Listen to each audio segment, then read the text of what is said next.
Assalamualaikum anak-anak. Kita belajar lagi yuk dengan Bu Luki. Masih ingat kan kalian dengan peran Indonesia dalam bidang ekonomi di negara-negara ASEAN? Kali ini kita lanjutkan pada materi yang lebih menantang ya. Kita akan membahas tentang posisi dan peran Indonesia di ASEAN di bidang ketenaga kerjaan. Kerjasama di bidang ekonomi menjadi salah satu yang dibahas dalam pertemuan antar negara ASEAN. Kerjasama itu diwujudkan dengan usaha untuk mengatasi masalah ekonomi.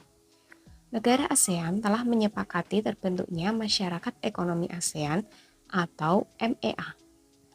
Dengan dibentuknya MEA, diharapkan dapat menjaga stabilitas perekonomian di wilayah ASEAN. Pembentukan MEA memungkinkan arus perdagangan barang dan jasa antar negara ASEAN semakin terbuka. Tidak hanya produk barang dan jasa, kesempatan kerja bagi tenaga kerja antar negara ASEAN juga semakin terbuka. Terbukanya arus perdagangan antar ASEAN akan mendorong setiap negara untuk selalu meningkatkan kualitas produk barang dan jasanya. Selain itu, setiap negara juga akan terdorong untuk meningkatkan kualitas sumber daya manusianya agar dapat berperan bersama dengan sumber daya manusia dari negara lain. Hubungan MEA dengan kebutuhan tenaga kerja yaitu dengan adanya MEA, kesempatan kerja bagi tenaga kerja antar negara ASEAN juga semakin terbuka. Jadi, manfaat MEA bagi Indonesia cukup banyak loh. MEA berpengaruh pada arus barang dan jasa di Indonesia. Para pelaku usaha di Indonesia mempunyai peluang lebih terbuka untuk memasarkan produknya dalam lingkup ASEAN. Peluang tersebut dimanfaatkan dengan meningkatkan kualitas produknya. MEA juga mendorong terciptanya tenaga kerja bangsa Indonesia yang semakin berkualitas agar berperan bersama dalam kegiatan ekonomi antar negara ASEAN. Dengan adanya MEA, maka akan banyak pula tenaga kerja yang dibutuhkan di luar negeri. Maka Indonesia perlu meningkatkan kualitas tenaga kerjanya agar tenaga kerja di Indonesia mampu bersaing dengan tenaga kerja negara lain. Lalu, apa saja kebijakan pemerintah Indonesia untuk meningkatkan kualitas tenaga kerja itu? Yang pertama, meningkatkan kualitas pendidikannya. Kemudian, memberikan pelatihan lokakarya dan pelatihan kepada calon tenaker. Yang ketiga, memberikan keterampilan yang dibutuhkan oleh perusahaan di negara asing. Yang keempat, memilih calon tenaga kerja yang memenuhi persyaratan yang diajukan oleh MEA. Dan yang kelima, meningkatkan jumlah tenaga kerja terampil yang memiliki daya saing dunia.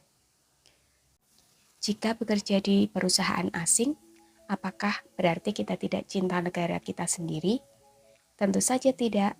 Kita bisa mewujudkan rasa cinta tanah air kita dengan cara 1. Menggunakan produk Indonesia di luar negeri seperti pakaian, kerajinan, dan sebagainya. 2. Memperkenalkan budaya Indonesia di tempat kerja. 3. Mengikuti peringatan Hari Kemerdekaan yang diselenggarakan oleh Kedutaan Besar Indonesia. 4. Menjaga nama baik bangsa dan negara Indonesia. 5. Berperilaku sesuai dengan norma Pancasila di tempat kerja. Menjadi tenaga kerja perusahaan asing tidak harus keluar negeri loh. Ada perusahaan asing yang juga berdiri di Indonesia dan produknya kita gunakan dalam keseharian kita.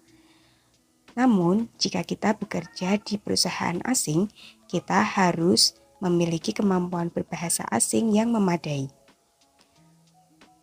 Barang-barang tersebut juga dipasarkan ke luar negeri atau diekspor. Penjualannya juga lebih mudah karena ada perusahaan marketplace seperti yang kita ketahui dan sudah terkenal di Indonesia, milik negara asing yang beroperasi di Indonesia sehingga memudahkan dalam belanja dan pengirimannya. Pengiriman barang tersebut, baik ke dalam negeri maupun ke luar negeri, harus melalui pengisian formulir pengiriman barang.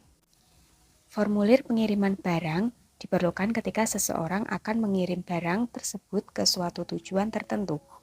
Isi formulir pengiriman barang harus bersifat tetap atau tidak berubah-ubah. Informasi-informasi yang harus diisi pada formulir pengiriman barang yaitu tanggal pengiriman, nama pengirim, alamat dan nomor telepon pengirim, nama penerima, alamat dan nomor telepon penerima, jenis barang, jumlah berat barang, biaya pengiriman, serta catatan. Mengisi formulir pengiriman barang harus menggunakan informasi yang benar, seperti nama lengkap, nomor telepon, dan alamat. Hal tersebut untuk menghindari kesalahan dalam proses pengiriman.